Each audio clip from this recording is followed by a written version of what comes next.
मेरा नाम एड्रियन है और दुनिया मुझे किंग ऑफ जीरो कहने से पहले मैं वही लड़का था जिसे अमीर लोग सिर्फ अपनी बैकग्राउंड डेकोरेशन की तरह इस्तेमाल करते थे। मैं शहर की सबसे महंगी यूनिवर्सिटी में एक स्कॉलरशिप पर पढ़ता था जो मुश्किल से मेरी ट्यूशन फी ही कवर करती थी। मेरे आसपास हर कोई ऐसी घड़ियां पहनता था जिनकी कीमत उस अपार्टमेंट से भी ज्यादा थी जिसमें मैं रहता था। वे इंपोर्टेड कार्स में आते थे, लेदर का शेड थोड़ा भी गलत हो जाए तो शिकायत करते थे और $10 के लंच को ऐसे देखते थे जैसे उनके ह्यूमन राइट्स का उल्लंघन हो गया हो। मैं एक ऐसी बस से आता था जिसकी एक हेडलाइट टूटी हुई थी और अपनी शामें वहां काम करते हुए बिताता था जहां यूनिवर्सिटी के अमीर डोनर्स को एक और खामोश जोड़ी हाथों की जरूरत होती थी। इसी तरह मैं शहर के सबसे ऊंचे होटल की रूफटॉप गाला में ड्रिंक्स सर्व करने पहुंचा। बॉलरूम बादलों के ऊपर चमक रहा था, ग्लास सीलिंग के पार सितारे साफ दिखाई दे रहे थे। फ्लोटिंग कैंडल्स से भरे पूल के पास एक स्ट्रिंग ऑर्केस्ट्रा बज रहा था। मैं ब्लैक यूनिफॉर्म पहने हाथ में सिल्वर ट्रे लिए भीड़ के बीच घूम रहा था, जबकि मेरी ही उम्र के लोग इस बात पर चर्चा कर रहे थे कि विंटर बिताने के लिए कौन सा आइलैंड चुने। तभी ग्रांट की नजर मुझ पर पड़ी। ग्रांट इतना अमीर पैदा हुआ था कि उसे लगता था ग्रेविटी भी उसकी फैमिली की दी हुई सर्विस है। वह मेरी ही क्लास में पढ़ता था, हालांकि उसने शायद ही कभी कोई बुक खोली हो, लेकिन उसे बॉटल्स, डोर्स और दूसरे लोगों की इनसिक्योरिटीज खोलना ज्यादा पसंद था। उस रात उसके आसपास स्टूडेंट्स का एक झुंड था जो उसके हंसने के आधा सेकंड बाद हंसता था ताकि यह पक्का रहे कि वे उसके लिए यूजफुल बने रहें। उसने मेरी ट्रे से एक ग्लास उठाया और मेरे शूज की तरफ देखा। "Those are brave,"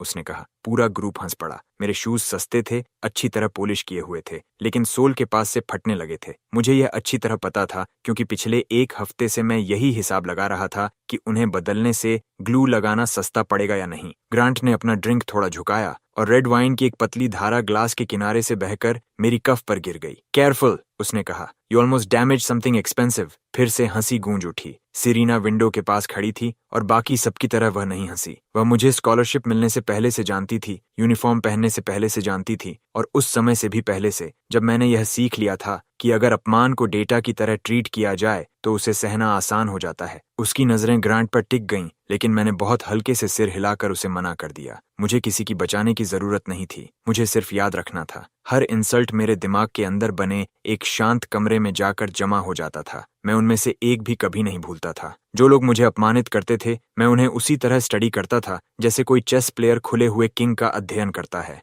ग्रांट को लगता था कि वह मुझसे ऊपर है क्योंकि उसके पास ज्यादा पैसा है। यह बात मेरे लिए उपयोगी थी। जो इंसान अपनी एरोगेंस का सोर्स खुद बता देता है, वह उसे खत्म करने का तरीका भी खुद ही बता देता है। मैंने सिर झुकाकर उससे माफी मांगी। वह मुस्कुराया क्योंकि उसे लगा कि मैंने हार मान ली है। यही उसकी पहली गलती थी। रात के 11:68 पर गाला मैनेजर ने एक टूटी हुई स्कल्पचर का दोष मुझ पर डाल दिया जिसे मैंने कभी छुआ तक नहीं था। 11:29 पर उन्हीं लोगों के सामने जिन्होंने ग्रांट को मुझ पर वाइन गिराते देखा था, मुझे नौकरी से निकाल दिया गया। ठीक मिडनाइट पर मैं सर्विस एलिवेटर में दाखिल हुआ। मेरे अकाउंट में सिर्फ $12 बचे थे और मेरी एक स्लीव अब भी भीगी हुई थी। डोर्स बंद हुए, तभी हवा में एक हल्का सा नंबर दिखाई दिया, $100। मैं उसे घूरने लगा। एक सेकंड बाद वह बदलकर $200 हो गया, फिर $300। उस नंबर के नीचे साफ अक्षरों में एक लाइन बनी, passive income active, current rate $100 पर सेकंड। मैंने प्रोजेक्टर ढूंढने के लिए चारों तरफ देखा, वहां कोई नहीं था। मैंने पलकें झपकाईं, नंबर वहीं रहा। मैंने एक आंख ढकी, फिर दूसरी, वह फिर भी नहीं गया। जब एलिवेटर लॉबी तक पहुंची तब तक बैलेंस $2,700 दिखा रहा था। मेरा फोन वाइब्रेट हुआ। मेरे अकाउंट में एक डिपॉजिट आया, फिर दूसरा, फिर तीसरा। हर डिपॉजिट बिल्कुल $100 का था और हार्ट बीट जैसी सटीक टाइमिंग के साथ आ रहा था। ज्यादातर लोग चीख पड़ते, कुछ लोग शायद प्रार्थना करने लगते। मैंने दोनों में से कुछ भी नहीं किया। पैनिक वही करता है जिसका दिमाग किसी सिचुएशन का कोई मॉडल नहीं बना पाता। मैंने तुरंत एक मॉडल बनाना शुरू कर दिया। अगर मैं हर सेकंड $100 कमा रहा था तो हर मिनट $6,000, हर आवर $360,000। 24 घंटे में कुल $8,140,000। मैं अभी हिसाब पूरा भी नहीं कर पाया था कि एक और मैसेज दिखाई दिया, Spend all system income generated during the next 24 hours. End the cycle with a balance of 0. Success will add 1 0 to the income rate. उसके बाद दूसरी line I, Only real purchases at genuine value will count. बस इतना ही। कोई voice नहीं, कोई mascot नहीं, कोई रहस्यमयी एडमिनिस्ट्रेटर नहीं जो शैडोज से मुझे धमका रहा हो। सिर्फ पैसा, एक क्लॉक और एक कंडीशन। उस रात मैं पहली बार मुस्कुराया। एलिवेटर के डोर्स खुलकर होटल लॉबी में पहुंचे। ग्रांट अब भी अपने फ्रेंड्स के साथ वहीं खड़ा था और सुपरकार्स की रो आने का इंतजार कर रहा था। उसने मेरी दाग लगी यूनिफॉर्म देखी और आलस से 2 उंगलियां उठाकर मुझे बाय कहा। मैं उसकी तरफ देखे बिना उसके पास से निकल गया। सड़क तक पहुंचते पहुंचते मेरा बैलेंस $20,000 पार कर चुका था। मैंने सबसे पहले कोई मैंशन नहीं खरीदा, कोई कार भी नहीं खरीदी। मैंने एक सैंडविच खरीदा। होटल के सामने 24 घंटे खुला रहने वाला एक कैफे था और मुझे यह जानना था कि यह पैसा सच में असली है या नहीं। कैशियर ने मेरी यूनिफॉर्म देखी, फिर काउंटर पर रखी ब्लैक कॉफी और सैंडविच को देखा और इंतजार करने लगा कि मेरा कार्ड फेल हो जाए, लेकिन वह अप्रूव्ड हो गया। जब मैं खा रहा था उसी दौरान मैं उस कैफे की एक बिजी आवर की पूरी कमाई से भी ज्यादा पैसा कमा चुका था। सैंडविच खत्म करते करते मेरा बैलेंस $44,000 बढ़ चुका था। तभी मुझे इस समस्या का असली पैमाना समझ आया। मैं अमीर बनने की कोशिश नहीं कर रहा था, मैं इस दौड़ में था कि कहीं मैं बहुत धीरे धीरे अमीर न बन जाऊं। शुरुआत में $8 मिलियन को एक ही दिन में खर्च करना नामुमकिन लगा। फिर मुझे एहसास हुआ कि आम लोगों को ऐसा सिर्फ इसलिए लगता है क्योंकि वे सिर्फ आम चीजें खरीदते हैं। मुझे स्पीड चाहिए थी, फोकस चाहिए था और ऐसे सेलर्स चाहिए थे जो तुरंत डील पूरी कर सकें। रात के 12:30 बजे मैं होटल के शॉपिंग आर्केड के अंदर मौजूद एक लग्जरी वॉच बुटीक में गया। गेट्स आधे बंद हो चुके थे। एक क्लर्क ने कहा कि स्टोर बंद हो रहा है। मैंने डिस्प्ले की तरफ इशारा किया। सब कुछ कितने का है? वह खुद को रोकने से पहले हंस पड़ा। मैंने अपना फोन ग्लास काउंटर पर रख दिया। मेरे अकाउंट का बैलेंस इतनी तेजी से बढ़ रहा था कि उसके डिजिट्स धुंधले दिखाई देने लगे। उसकी हंसी तुरंत गायब हो गई। 10 मिनट बाद स्टोर की हर वॉच मेरी थी। मैंने $1.2 मिलियन खर्च किए और सबसे सस्ती वॉच पहनकर बाहर निकला क्योंकि मुझे उस आयरनी में मजा आता था। बाकी सभी वॉचेस मैंने सिल्वर केसेस में होटल बॉलरूम भेज दी, सिर्फ एक इंस्ट्रक्शन के साथ, उन्हें पार्टी फेवर्स की तरह टेबल्स पर रख दो। ग्रांट की गाला मेरी पहली डिलीवरी एड्रेस बन गई। मुझे उसका चेहरा देखने की जरूरत नहीं थी, सिर्फ इतना जानना ही काफी था। रात के 1:15 बजे मैंने बगल वाली बुटीक खरीद ली क्योंकि उसका ओनर खुद नीचे आया और मुझसे कहा कि मैं उसके हिसाब का कस्टमर नहीं दिखता। मैंने उससे सहमति जताई। फिर मैंने उसकी पूरी inventory, display furniture, crystal chandelier और एंट्रेंस के ऊपर लगा विशाल गोल्ड लोगो भी खरीद लिया। मैंने वह लोगो हटवाकर उसकी जगह एक डिजिटल काउंटर लगवा दिया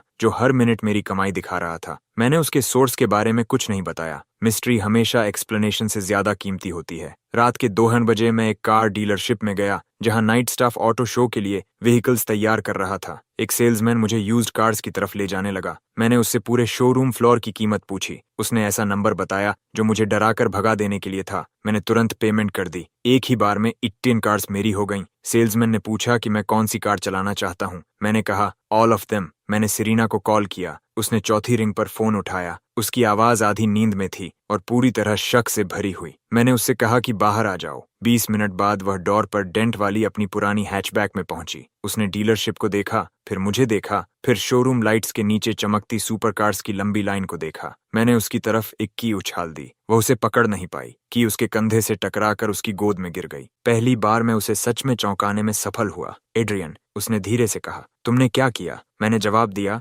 मैंने एक टेम्पोरेरी कैश फ्लो प्रॉब्लम हल कर दी। उसने कार्ड्स की तरफ देखा। यह टेम्पोरेरी है। मेरी नजर के सामने दिखाई देने वाला बैलेंस फिर से $900,000 पार कर चुका था। मैं अभी लाखों डॉलर खर्च कर चुका था, लेकिन नंबर पहले ही दोबारा बढ़ना शुरू हो गया था। यही, मैंने कहा, समस्या है। मैंने उसे सिर्फ उतना ही बताया जितना जरूरी था। पैसा अपने आप आ रहा था। मेरे पास उसे खर्च करने के लिए 24 आवर्स थे। हर सक्सेसफुल साइकिल इनकम रेट को 10 गुना बढ़ा देती थी। मैंने यह नहीं बताया कि यह पावर मेरे हाथों में कितनी स्वाभाविक महसूस हो रही थी। सिरीना पहले से जानती थी कि मैं एम्बिशियस हूँ। उसे यह जानने की जरूरत नहीं थी कि वह शब्द अब मेरे लिए बहुत छोटा पड़ चुका था। पहले उसे लगा कि मैं मजाक कर रहा हूँ, लेकिन तभी एक और डिपॉजिट आ गया। फिर उसने वही सवाल पूछा जो कोई भी पूछता, क्यों तुम? मैंने ग्लास वॉल के पार शहर की तरफ देखा। क्योंकि मैं इसे बर्बाद नहीं करूंगा। इस जवाब ने उसे पैसे से भी ज्यादा डरा दिया। सनराइज तक हमने डीलरशिप को एक कॉन्वॉय में बदल दिया। मैंने पूरे डिस्ट्रिक्ट में उस दिन के लिए उपलब्ध हर ड्राइवर को हायर किया। उन सब के लिए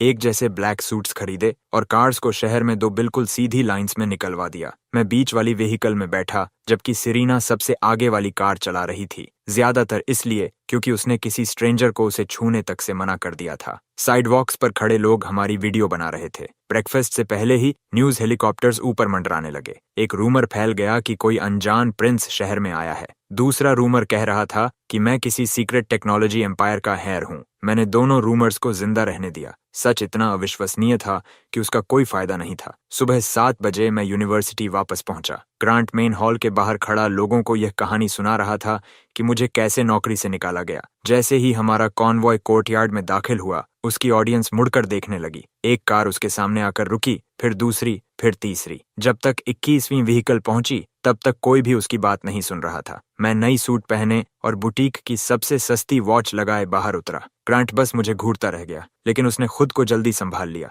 घमंडी लोग अक्सर ऐसा ही करते हैं। उनका कॉन्फिडेंस उनकी ताकत नहीं होता, वह सिर्फ एक रिफ्लेक्स होता है। ग्रांट ने कहा, रेंटल कंपनीज अब बहुत डेस्परेट हो रही हैं। मैंने आखिरी ट्रांसपोर्ट ट्रक की तरफ इशारा किया। वर्कर्स उसी गोल्ड लोगो को नीचे उतार रहे थे जिसे मैंने बुटीक से हटवाया था। वह तेज धातु जैसी आवाज के साथ सड़क पर आ गिरा। मैंने कहा, वह भी मैंने ही खरीदा है। मुझे लगा तुम्हें उस आखिरी जगह की एक सुवेनियर चाहिए होगी जिसने मेरे शूज देखकर मुझे जज किया था। भीड़ हंस पड़ी, लेकिन इस बार वे उस पर हंस रहे थे। ग्रांट के चेहरे का भाव सिर्फ एक पल के लिए बदला। वही एक पल काफी था। मुझे उसकी पहली दरार मिल चुकी थी। अगले 12 आवर्स खरीदारी के धुंधले सिलसिले में बदल गए। मैंने ग्लास फ्लोर वाला एक पेंट हाउस खरीद लिया क्योंकि वह उपलब्ध था। मैंने रेयर गिटार्स का एक कलेक्शन खरीद लिया, जबकि मुझे गिटार बजाना भी नहीं आता था। मैंने शॉपिंग आर्केड के अंदर मौजूद हर डिजाइनर आइटम खरीद लिया, फिर डोर्स खोल दिए और स्टूडेंट्स से कहा कि वे जितना उठा सकते हैं उठा ले जाएं। मैंने एक हेलीकॉप्टर खरीदा, फिर पता चला कि मुझे उसका शोर पसंद नहीं है,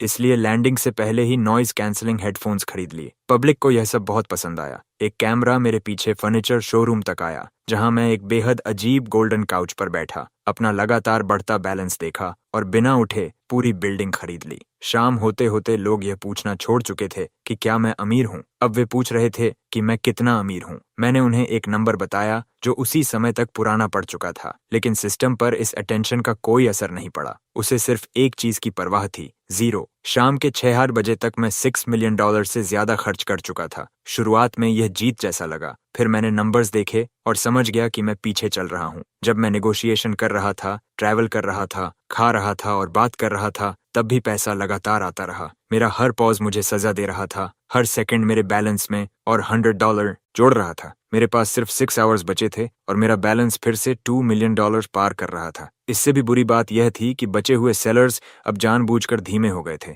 उन्हें प्रूफ चाहिए था, मीटिंग्स चाहिए थीं, एक्सप्लेनेशंस चाहिए थीं, टाइम चाहिए था। मेरे पास इनमें से किसी के लिए भी टाइम नहीं था, इसलिए मैंने कस्टमर की तरह शॉपिंग करना बंद कर दिया। मैंने इन्वेडर की तरह शॉपिंग शुरू कर दी। मैंने उसी होटल की पूरी एक फ्लोर खरीद ली जहां से मुझे निकाला गया था, फिर एक और फ्लोर खरीद ली। ओनर ने पूरी बिल्डिंग बेचने से मना कर दिया। तब मैंने रूफटॉप रेस्टोरेंट, बॉलरूम की सारी फिक्सचर्स, पूरा आर्ट कलेक्शन, वाइन सेलर की हर बॉटल और न्यू ईयर्स ईव के लिए तय किए गए फायरवर्क्स डिस्प्ले के राइट्स खरीद लिए। उसी रात 9 बजे मैंने फायरवर्क्स तय समय से पहले ही लॉन्च कर दिए। पूरे होटल के ऊपर सफेद आग की लपटों में मेरा नाम दिखाई देने लगा। ग्रांट उस समय अंदर एक और पार्टी में मौजूद था। मुझे यह इसलिए पता था क्योंकि बॉलरूम इक्विपमेंट के साथ मैंने सिक्योरिटी कैमरा सिस्टम भी खरीद लिया था और लाइव फीड में वह विंडो के पास खड़ा दिखाई दे रहा था, जबकि उसके सिर के ऊपर आसमान में एड्रियन लिखा हुआ था। लोग अक्सर कहते हैं कि ऐसे चमकदार प्रदर्शन सिर्फ फिजूल खर्ची होते हैं। ऐसा इसलिए क्योंकि ज्यादातर लोग उनका असली काम नहीं समझते। कोई डिस्प्ले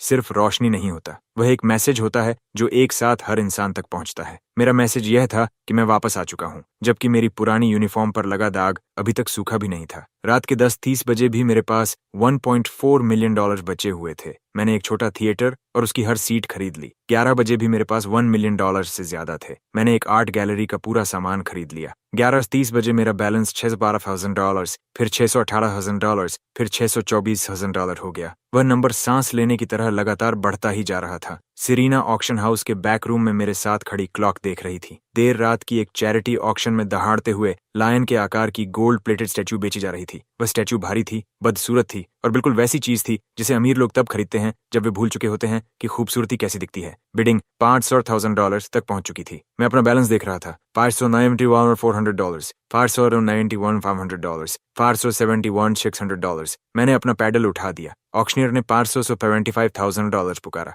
दूसरी तरफ बैठे एक बिडर ने उससे भी ऊंची बिड लगा दी। अच्छा हुआ, मुझे उस स्टैच्यू की जरूरत नहीं थी। मुझे सिर्फ ऐसा मूविंग टारगेट चाहिए था जिसके बिड इंक्रीमेंट्स मेरी इनकम रेट से मेल खाते हों। प्राइस बढ़ती गई, उसी के साथ मेरा बैलेंस भी बढ़ता गया। 11:59 और 40 सेकंड्स पर स्टैच्यू की कीमत $690,000 तक पहुंच गई। मेरा बैलेंस $691,200 था। मैंने $691,200 की बिड लगा दी। पूरा हॉल एकदम शांत हो गया। ऑक्शनियर उस अजीब नंबर को घूरता रह गया। एक और सेकंड बीत गया। मेरा बैलेंस $609,300 हो गया। हॉल के दूसरी तरफ बैठे एक बिडर ने अपना पैडल उठा लिया। पूरे दिन में पहली बार मेरी पल्स तेज हो गई। उसने $700,000 की बिड लगा दी। क्लॉक पर 11:59 और 48 सेकंड्स हो चुके थे। मैं बस ज्यादा प्राइस देकर नहीं जीत सकता था। सिस्टम जेन्युइन वैल्यू को पहचानता था और इस रूम ने कंपटीशन के जरिए उस स्टैच्यू की वैल्यू तय कर दी थी। मुझे पेमेंट के उसी पल मेरा बैलेंस और फाइनल एक्सेप्टेड प्राइस बिल्कुल बराबर चाहिए थे। मैंने फिर से अपना पैडल उठा लिया। ऑक्शनियर ने $710,000 पुकारा। मेरा बैलेंस $710,400 दिखा रहा था।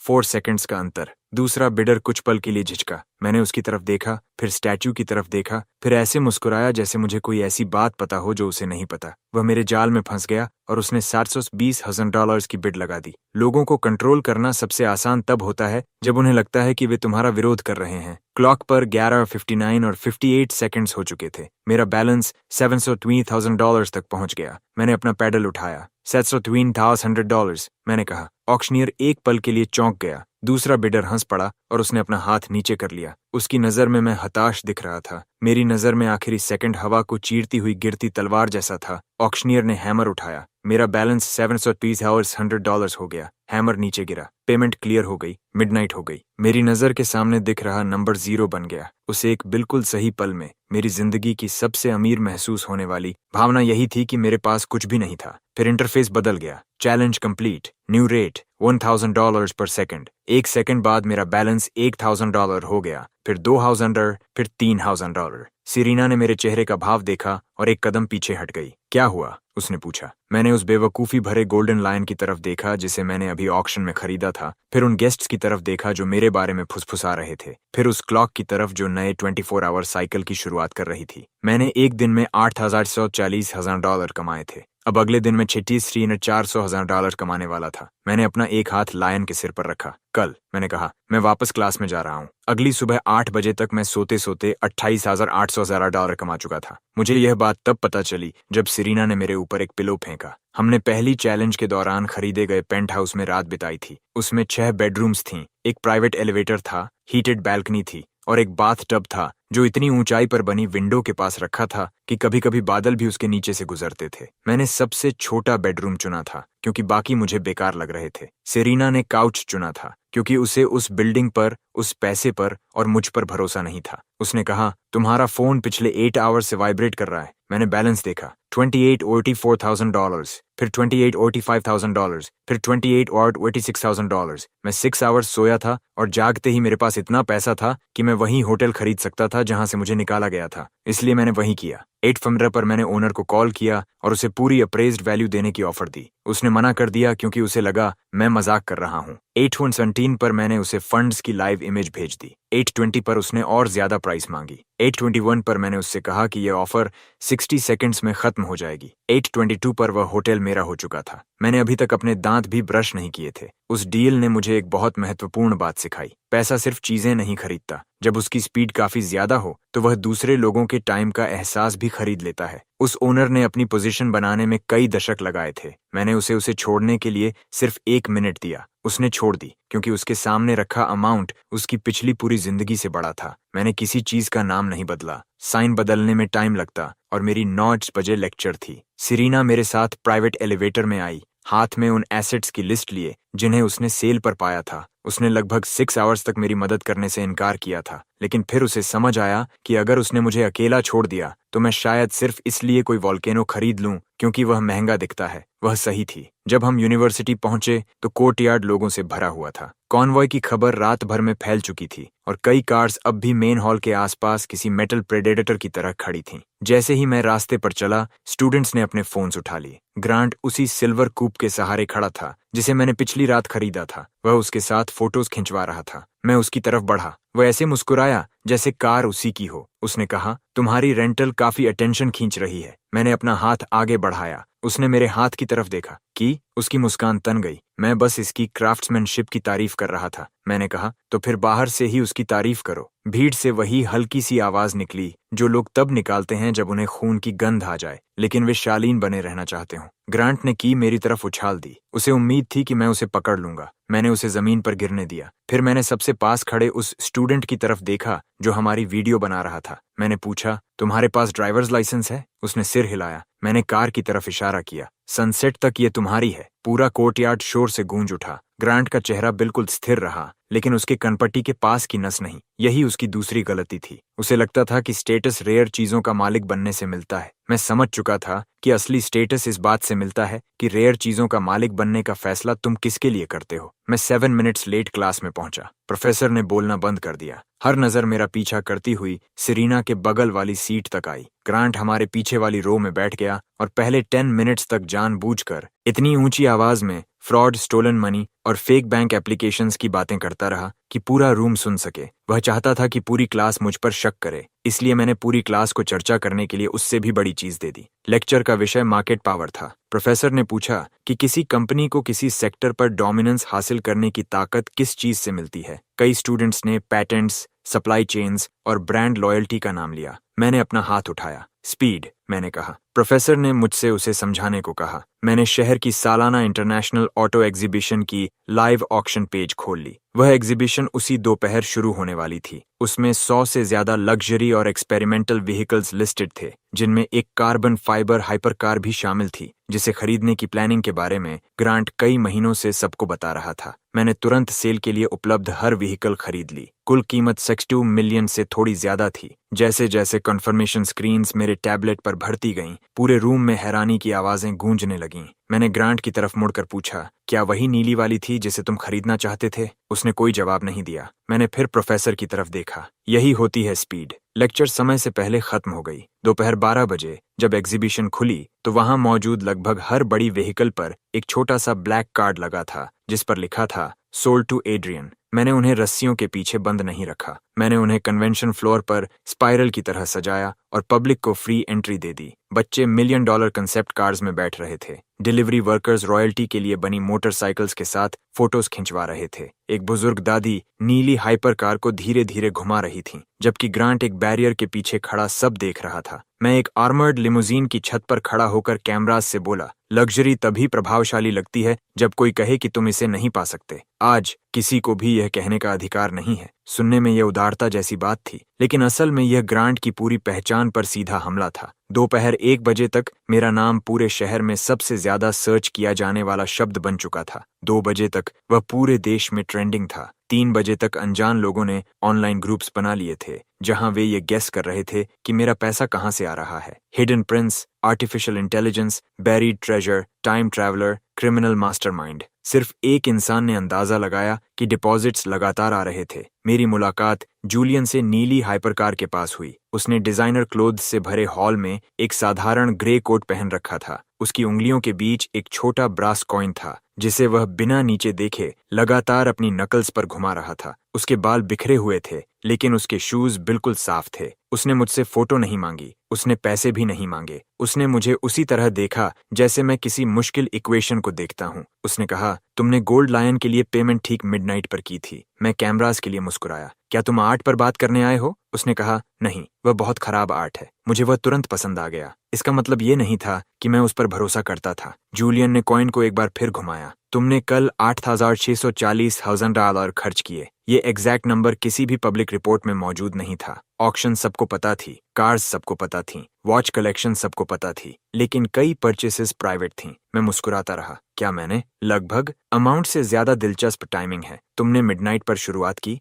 मिडनाइट पर ही रुके। तुम्हारी आखिरी बिड ठीक उसी सेकंड $100 बढ़ी जिस पर हैमर नीचे गिरा। उसने आखिरकार कॉइन की तरफ देखा और उसे अपनी मुट्ठी में बंद कर लिया। आज तुम उससे 10 गुना तेजी से खर्च कर रहे थे। सेरीना कुछ कदम दूर खड़ी थी। मुझे महसूस हुआ कि उसका ध्यान अचानक और तेज हो गया है। मैं जूलियन के थोड़ा और करीब चला गया ताकि कैमरास को ऐसा लगे कि 2 अमीर युवा दोस्ताना बातचीत कर रहे हैं। मैंने कहा, तुमने कॉन्फिडेंस को पैटर्न समझने की गलती की है। उसने जवाब दिया, नहीं, मैंने अभी तक कोई गलती नहीं की। इसी वजह से मैं यहाँ हूँ। वह मेरे उसे रोकने या जवाब देने से पहले ही वहां से चला गया। ग्रांट ने उसे जाते हुए देखा, फिर मेरी तरफ नए इंटरेस्ट के साथ देखा। उसी पल मुझे अगली समस्या का आकार समझ आ गया। ग्रांट साबित करना चाहता था कि मैं गरीब हूँ। जूलियन साबित करना चाहता था कि मेरा होना ही नामुमकिन है। पहले वाले को बेइज्जत किया जा सकता था, दूसरे वाले को संभालना पड़ता। मैंने पूरी दोपहर सिर्फ शोर पैदा करने में बिताई। मैंने एक मूवी थिएटर चेन खरीद ली और घोषणा कर दी कि पूरे 1 महीने तक हर टिकट की कीमत सिर्फ $1 होगी। मैंने 3 रूफटॉप रेस्टोरेंट्स खरीद लिए और आदेश दिया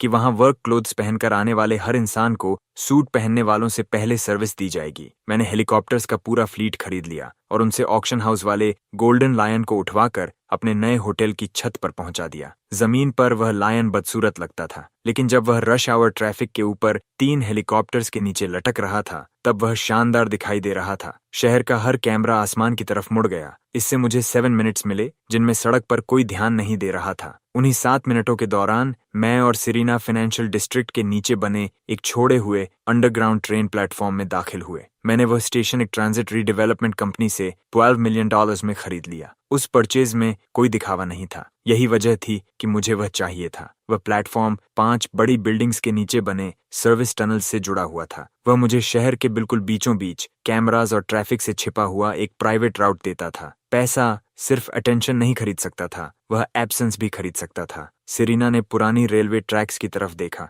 तुमने यह जूलियन की वजह से खरीदा है? मैंने जवाब दिया, मैंने इसे इसलिए खरीदा क्योंकि मुझे प्रेडिक्टेबल होना पसंद नहीं है। उसे एग्जैक्ट टोटल पता था। कैलकुलेटर रखने वाले किसी भी इंसान को पता हो सकता था। उसे यह भी पता था कि तुमने मिडनाइट पर शुरुआत की। ग्रांट को भी पता था। सिरीना ने अपनी बाहें मोड़ लीं। ग्रांट को तो लगता है कि कैलकुलेटर्स सिर्फ डेकोरेशन के लिए होते हैं। मैंने अंधेरी टनल की तरफ देखा। जूलियन बहुत कम समय में बहुत ज्यादा समझ चुका था। कोई सामान्य इन्वेस्टिगेटर बैंक, क्राइम, इनहेरिटेंस या किसी हिडन इन्वेस्टर को ढूंढने की कोशिश करता। जूलियन ने सोर्स को पूरी तरह नजरअंदाज कर दिया था और सीधे पैटर्न का अध्ययन किया था। वह यह नहीं पूछ रहा था कि पैसा कहां से आ रहा है, वह यह जानना चाहता था कि उसे कौन सा रूल नियंत्रित कर रहा है। यही बात उसे खतरनाक बनाती थी और यही बात उसे उपयोगी भी बनाती थी। एक बुद्धिमान दुश्मन इंसान को बेहतर बनने पर मजबूर करता है। ग्रांट मुझे पावरफुल दिखाता था, जूलियन मुझे सच में पावरफुल बना सकता था। सनसेट तक मेरा बैलेंस $14 मिलियन पर आ चुका था। सुनने में यह संभालने लायक लगता है, लेकिन हर सेकंड उसमें फिर से $8,000 जुड़ रहे थे। सिरीना ने 3 ऐसी परचेसेस तैयार कर रखी थीं जो पूरे साइकिल को खत्म करने के लिए काफी थीं। एक प्राइवेट आइलैंड, एक कार्गो एयरक्राफ्ट और एक हिस्टोरिक कॉन्सर्ट हॉल। लेकिन तीनों सेलर्स अचानक पीछे हट गए। उनके मैसेजेस सिर्फ 2 मिनट्स के अंदर आ गए। मैंने उन्हें एक बार पढ़ा, फिर कन्वेंशन सेंटर के दूसरी तरफ खड़े ग्रांट की तरफ देखा। वह कई ओनर्स से बात कर रहा था और मुस्कुरा रहा था। सिरीना ने अपना फोन देखा। वह लोगों से कह रहा है कि सुबह तक तुम्हारा पैसा फ्रीज हो जाएगा। मैंने कहा, वह खुद इस बात पर विश्वास नहीं करता। सिरीना बोली, जरूरी भी नहीं, सिर्फ इतना काफी है कि वे लोग उस पर विश्वास कर लें। आखिरकार ग्रांट ने पहली बार कोई समझदारी वाला कदम उठाया था। वह मुझसे ज्यादा पैसा खर्च नहीं कर सकता था, इसलिए उसने लोगों की मुझे चीजें बेचने की इच्छा पर हमला किया। पैसे का लेन देन तभी होता है जब दोनों तरफ से हाथ खुले हों। अगर हर बड़ा सेलर अपना हाथ पीछे खींच लेता तो मेरा बैलेंस मिडनाइट तक बचा रह जाता। इनकम रेट $8,000 पर सेकंड ही रहती और अपग्रेड नहीं होती। 2 दिन पहले के मेरे लिए यह अमाउंट भी कल्पना से बाहर थी, लेकिन अब यह मेरे लिए बिल्कुल स्वीकार्य नहीं था। मुझे अब दौलत की परवाह नहीं थी, मुझे सिर्फ अगले जीरो की परवाह थी।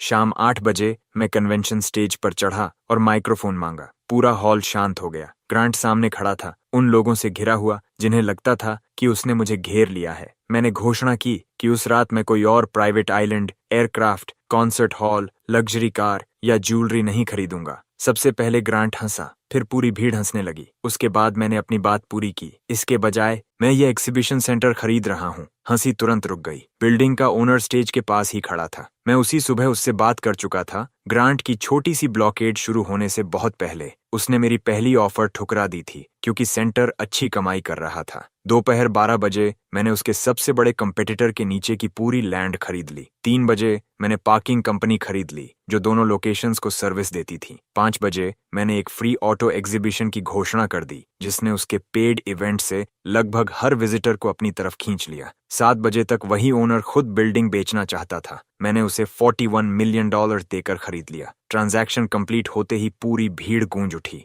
ग्रांट ओनर को ऐसे घूर रहा था जैसे उसके साथ बिट्रेयल हुआ हो, लेकिन ऐसा नहीं था। मैंने सिर्फ इतना किया था कि उसके लिए मेरे साथ डील करना ग्रांट के साथ खड़े रहने से ज्यादा फायदेमंद बना दिया। मैंने लग्जरी व्हीकल्स की लंबी लाइन की तरफ मुड़कर कहा, मिडनाइट तक जो भी व्हीकल अभी भी अंदर होगी उसे फ्री में दे दिया जाएगा। हजारों लोग एंट्रेंसेस की तरफ दौड़ पड़े। इस पूरे स्पेक्टिकल ने अगले स्टेप को छिपा दिया। एग्जीबिशन सेंटर खरीदने से मेरा बैलेंस तो कम हुआ, लेकिन उतना नहीं जितना चाहिए था। मिडनाइट से पहले मुझे अभी भी मिलियंस खर्च करने थे और ग्रांट हर बड़े सेलर को वार्निंग देता रहने वाला था। इसीलिए मैंने वह खरीदना बंद कर दिया जिसे अमीर लोग वैल्यूएबल मानते थे। मैंने फूड खरीदना शुरू किया। डिस्ट्रिक्ट के हर रेस्टोरेंट को मैंने एक ही ऑफर भेजी। मिडनाइट से पहले वे जितना भी तैयार खाना बना सकते थे, मैं सब कुछ नॉर्मल मेन्यू प्राइस पर खरीदूंगा। न कोई फेक मार्कअप, न कोई डोनेशन, सिर्फ असली खाना और उसकी असली वैल्यू। उसके बाद मैंने पूरे शहर में हजारों फ्री डिजिटल मील पासेस भेज दिए। किचन्स इंजिन्स की तरह गरज उठीं।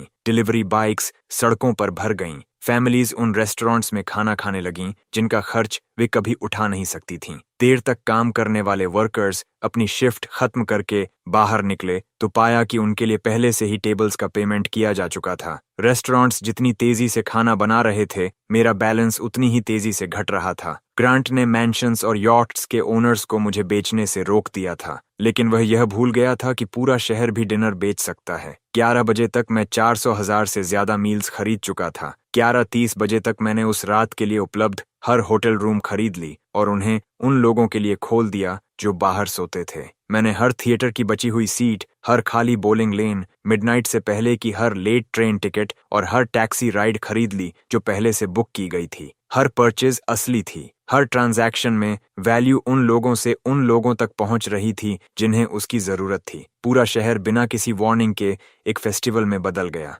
ग्रांट की ब्लॉकेड मेरी सबसे बड़ी एडवर्टाइजमेंट बन गई। जूलियन सेंट्रल एवेन्यू के ऊपर बने एक पेडेस्ट्रियन ब्रिज पर खड़ा था। वह नीचे चलती डिलीवरी व्हीकल्स की लंबी लाइंस को देख रहा था जो किसी चमकती हुई नस में बहते खून जैसी लग रही थीं। जब मैं उसके पास पहुंचा तो उसने कहा, तुम्हें इस ब्लॉकेड की उम्मीद थी। मैंने जवाब दिया, मुझे ग्रांट की उम्मीद थी। दोनों बातें एक जैसी नहीं हैं। उसने कहा, होती हैं जब किसी इंसान के पास सिर्फ एक ही उपयोगी इमोशन हो, प्राइड। फिर उसने अपना कॉइन उछाला। तुम अभी भी पीछे हो। मेरा बैलेंस $318,000 दिखा रहा था। टाइम 11:46 था। वह सही था। शहर लाखों मील्स, रूम्स और राइड्स बेच सकता था, लेकिन इतनी तेजी से नहीं। हर मिनट मेरा बैलेंस $60,000 बढ़ रहा था। मुझे एक बड़ी और कॉन्सेंट्रेटेड परचेस चाहिए थी और ग्रांट लगभग हर ऐसी डील को रोक चुका था। लगभग। मैंने ब्रिज के नीचे खड़ी नीली हाइपर कार की तरफ देखा। ग्रांट ने मेरी नजर का पीछा किया। वह मुस्कुराया। उसने कहा, वह कलेक्शन तो पहले ही तुम्हारी है। मैंने कहा, कलेक्शन नहीं। 11:50 पर एग्जीबिशन सेंटर की हर स्क्रीन बदल गई।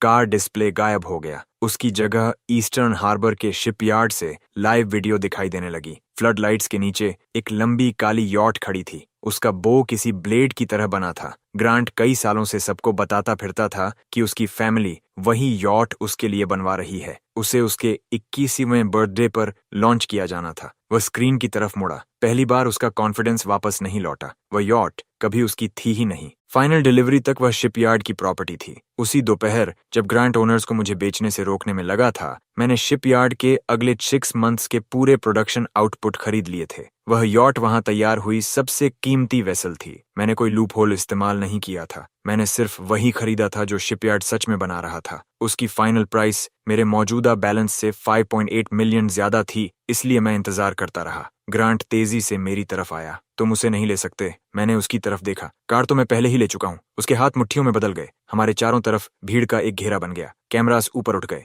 मेरा बैलेंस बढ़ता रहा। $5,431,000, $5,432,000, $5,433,000। खरीद की कीमत तक पहुंचने में 49 सेकंड्स बाकी थे। जैसे ही नंबर परचेस प्राइस तक पहुंचा, मैंने पेमेंट आइकॉन को छू लिया। लाइव स्क्रीन पर यॉट की लाइट्स बो से स्टर्न तक एक एक करके जल उठीं। सैकड़ों सफेद लैंप्स ने उसके हल पर एक चमकता हुआ शब्द बना दिया, एड्रियन। ग्रांट अपनी आंखों के सामने उस सपने से अपना नाम मिटता हुआ देखता रह गया जिसे वह हमेशा अपना तयशुदा अधिकार समझता था। पेमेंट क्लियर हो गई। मेरा बैलेंस 0 हो गया। क्लॉक ने मिडनाइट का घंटा बजाया। सिस्टम ने साइकिल को एक्सेप्ट कर लिया। न्यू रेट $10,000 पर सेकंड। मेरा बैलेंस $10,000, फिर $20,000, फिर $30,000 हो गया। हार्बर में यॉट का हॉर्न गूंज उठा। ग्रांट मुझे नफरत से देख रहा था। जूलियन मुझे पूरी निश्चितता के साथ देख रहा था। सिरीना मुझे चिंता से देख रही थी और मैं उस बढ़ते हुए नंबर को देख रहा था जिसे सिर्फ मैं देख सकता था। अगले 24 आवर्स में मैं $864 मिलियन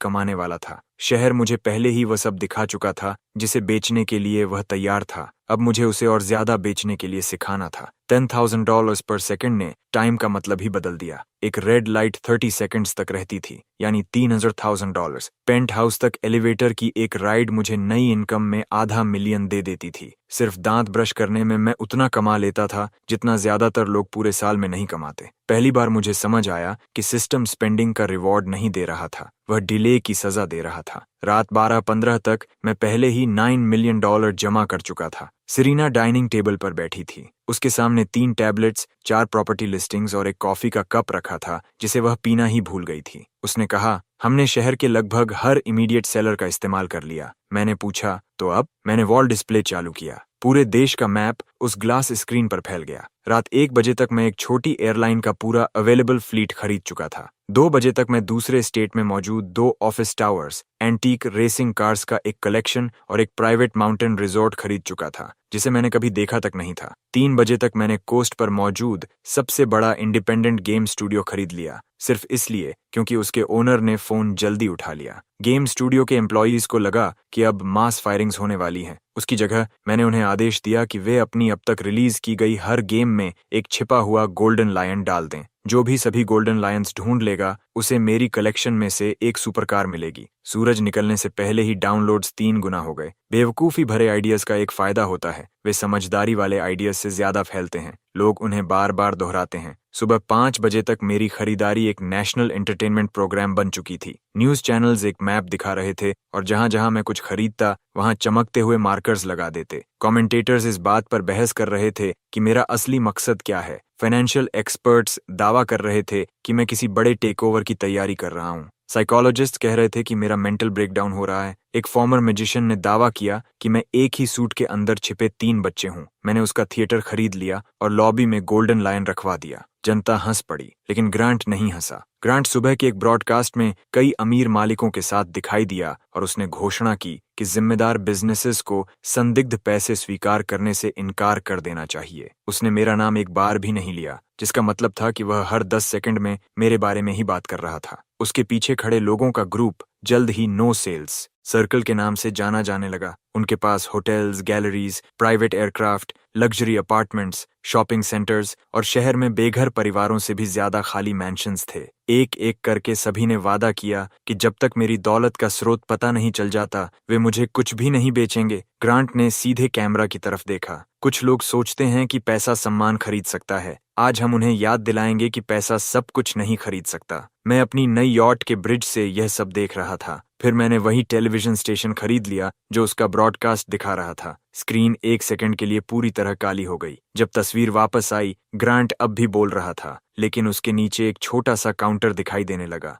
वह दिखा रहा था कि उसकी हर सेंटेंस के दौरान मैं कितना पैसा कमा रहा था। इंटरव्यू खत्म होने तक काउंटर पर $18,400 से $60,000 लिखा था। मैंने उस इंटरव्यू को पूरी सुबह चलने दिया। ग्रांट को लगता था कि मुझे कुछ बेचने से इनकार करके वह मेरी ताकत कम कर देगा, लेकिन असल में उसने मुझे सिर्फ टारगेट्स की एक लिस्ट दे दी थी। नो सेल्स सर्कल के मेंबर्स ने अपनी शान को खुलेआम अपनी प्रॉपर्टीज से जोड़ दिया था। इसका मतलब यह था कि उन्हें हराने के लिए मुझे उनकी प्रॉपर्टीज खरीदने की जरूरत नहीं थी। मुझे सिर्फ इतना करना था कि उनकी वही सबसे कीमती चीजें छोटी और महत्वहीन दिखाई दें। पहले मालिक के पास 3 लग्जरी शॉपिंग सेंटर्स थे। मैंने उसके सबसे बड़े कंपेटिटर को सामान पहुंचाने वाले वेयरहाउसेस खरीद लिए, उनके अंदर मौजूद हर आइटम का भुगतान किया और कंपेटिटर के शॉपिंग सेंटर्स के दरवाजे लोगों के लिए मुफ्त खोल दिए। 6 ब्लॉक्स तक लंबी लाइनें लग गईं और उसके शॉपिंग सेंटर्स खाली हो गए। दूसरे मालिक का एक मशहूर रूफटॉप रेस्टोरेंट था। मैंने उसके बगल वाली पूरी बिल्डिंग खरीद ली, उससे 2 मंजिल ऊपर एक अस्थायी ग्लास डाइनिंग रूम बनवाया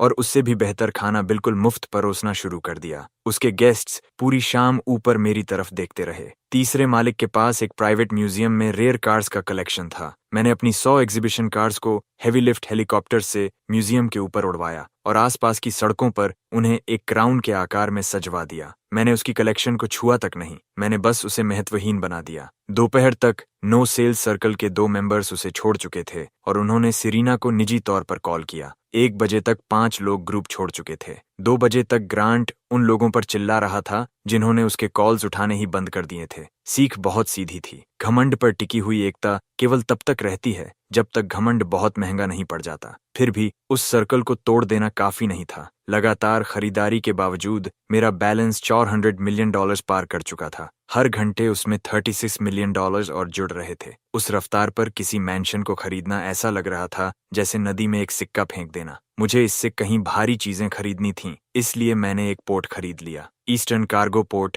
7 मील लंबे कोस्ट लाइन तक फैला हुआ था। पानी के ऊपर क्रेन्स धातु के कंकालों की तरह खड़ी थीं। हजारों कंटेनर्स अलग अलग रंगों की कतारों में रखे थे। ब्रेक वाटर के उस पार समुद्र के अलग अलग हिस्सों से आए शिप्स अपनी बारी का इंतजार कर रहे थे। पोर्ट कंपनी कई सालों से हर ऑफर ठुकराती आई थी। मैंने उनसे विनती करने में समय बर्बाद नहीं किया। मैंने वह लॉजिस्टिक्स कंपनी खरीद ली जो उनके आधे कार्गो को ट्रांसपोर्ट करती थी। वह रिपेयर यार्ड खरीद लिया जो उनकी क्रेन्स की मेंटेनेंस करता था, और वे वेयरहाउसेस भी खरीद लिए जो उनकी रेल लाइन से जुड़े हुए थे। इनमें से किसी भी खरीदारी ने पोर्ट को बेचने के लिए मजबूर नहीं किया। वह मेरा उद्देश्य भी नहीं था। मैं सिर्फ चाहता था कि उसके मालिक उस भविष्य की कल्पना करें जिसमें उनके चारों तरफ मौजूद हर चीज मेरी हो। उन्होंने दोपहर का खाना शुरू होने से पहले ही कॉल कर दिया। पोर्ट की कीमत $200 मिलियन थी। मैंने तुरंत भुगतान कर दिया। फिर मैंने उन सभी कार्गो कंटेनर्स को खरीद लिया जो 90 दिनों से ज्यादा समय तक अनक्लेम्ड रहने वाले थे।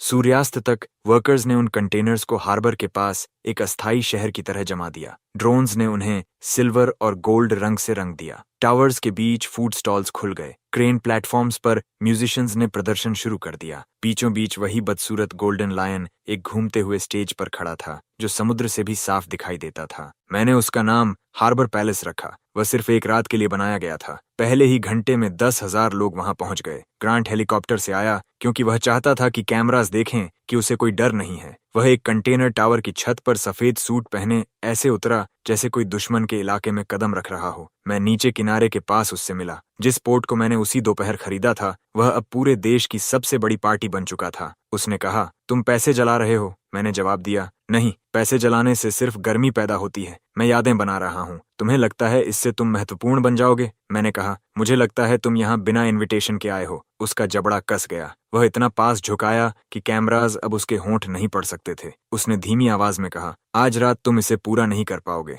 हर बड़ा सेलर मेरे साथ है। मैंने उसकी तरफ देखने के बजाय हेलीकॉप्टर की ओर देखा। क्या वह तुम्हारा है? उसने कहा, बिल्कुल। मैंने अपने टैबलेट पर उसका मॉडल देखा। वह एयरक्राफ्ट एक चार्टर कंपनी का था। ग्रांट अभी भी मेरे बगल में खड़ा था और उसी समय मैंने वह कंपनी खरीद ली। फिर मैंने पायलट की ओर देखा और नीचे खाली लैंडिंग पैड की तरफ इशारा किया। मेरा हेलीकॉप्टर नजारा रोक रहा है। पायलट ने तुरंत आदेश मान लिया। ग्रांट बस देखता रह गया जब उसकी सवारी उसके बिना नीचे उतर गई। मैं वापस पार्टी में लौट गया। वही पल था जब उसकी नफरत एक जुनून बन गई। अपमान किसी समझदार इंसान को सावधान रहना सिखा सकता है, लेकिन ग्रांट इतना समझदार नहीं था कि सावधानी सीख सके। उसने सिर्फ बदला लेना सीखा। अंधेरा होने के बाद जूलियन मुझे कंटेनर मेज के अंदर मिला। वह मिरर्ड वॉल से बने एक कमरे में अकेला खड़ा था और अपनी ब्रास कॉइन को उंगलियों के बीच घुमा रहा था। हर दिशा में उसकी परछाइयां दोहराई जा रही थीं। उसने कहा, तुम्हारी रेट $10,000 प्रति सेकंड है। मैं चलता रहा। वह मेरे साथ कदम मिलाकर चलने लगा। उसने कहा, पहले घंटे में तुमने 36 मिलियन कमाए। तुम्हारी शुरुआती परचेसेस उससे थोड़ी कम थीं।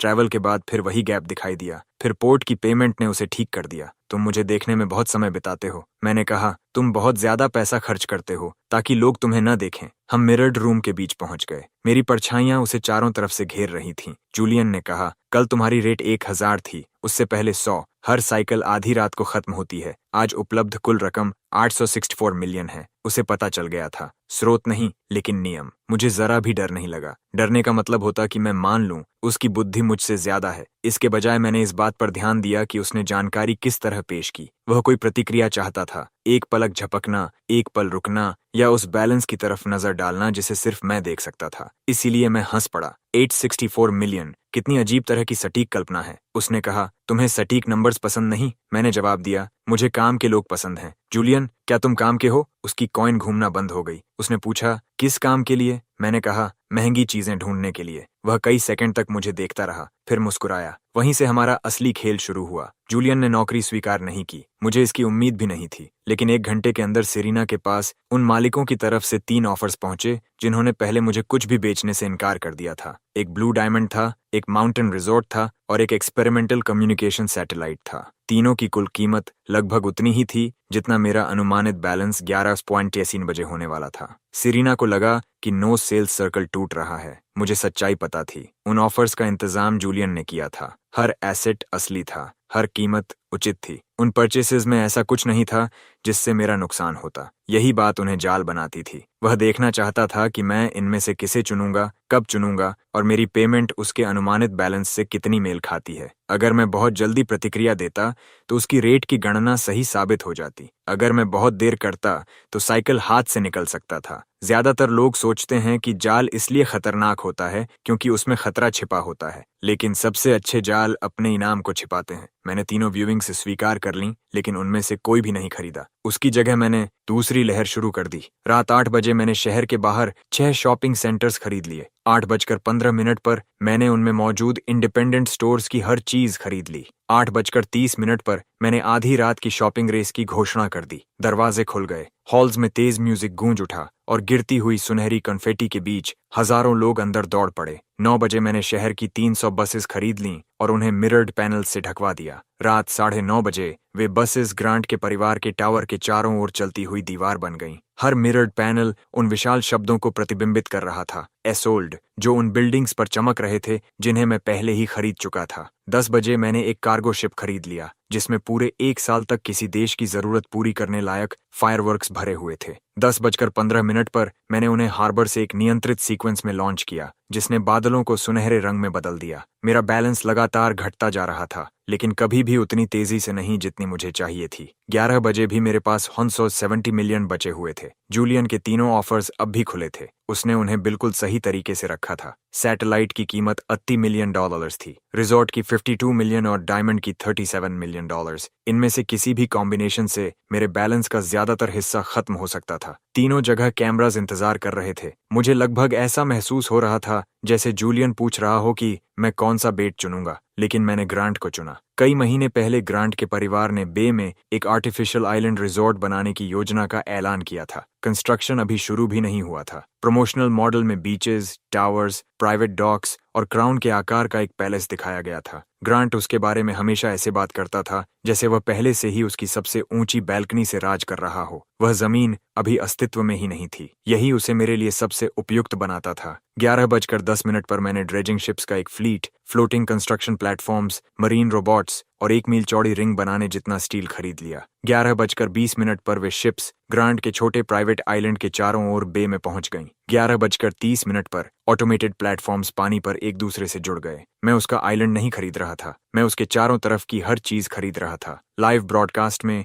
ग्रांट अपने बीच पर खड़ा दिखाई दे रहा था, जबकि शोरलाइन के बाहर पानी पर एक चमकदार सिल्वर सर्कल बनता जा रहा था। बार्जेस से टावर्स खुलकर ऊपर उठने लगे, लाइट्स जल उठीं, फ्लोटिंग रेस्टोरेंट्स खुल गए, म्यूजिक पानी के ऊपर फैलने लगी। मेरी रिंग से एक ब्रिज निकला और उसके डॉक से सिर्फ 10 फीट पहले जाकर रुक गया। उसका प्राइवेट आइलैंड मेरे नए शहर का खाली केंद्र बन गया। मैं उसका नाम रख पाता उससे पहले ही जनता ने उसे एड्रियनस ब्रेसलेट कहना शुरू कर दिया। ग्रांट ने उन सभी न्यूज स्टेशंस को कॉल किया जिन्हें उसने अब तक नहीं खोया था और जोर देकर कहा कि मैं पागल हो चुका हूं। इससे सिर्फ उनकी रेटिंग्स और बढ़ गईं। कंस्ट्रक्शन पर हुई खरीदारी ने मेरे बचे हुए ज्यादातर फंड्स खत्म कर दिए। 11:48 तक मेरा बैलेंस घटकर $39 मिलियन रह गया। जूलियन कम्युनिकेशन सैटेलाइट के कंट्रोल रूम के अंदर मेरा इंतजार कर रहा था। दूसरे बायर के हट जाने की वजह से सैटेलाइट की कीमत घटकर $38 मिलियन रह गई थी। उसे यकीन था कि अब मेरे पास कोई दूसरा विकल्प नहीं है। मैं बिल्डिंग में पहुंचा तब आधी रात होने में सिर्फ 4 मिनट बाकी थे।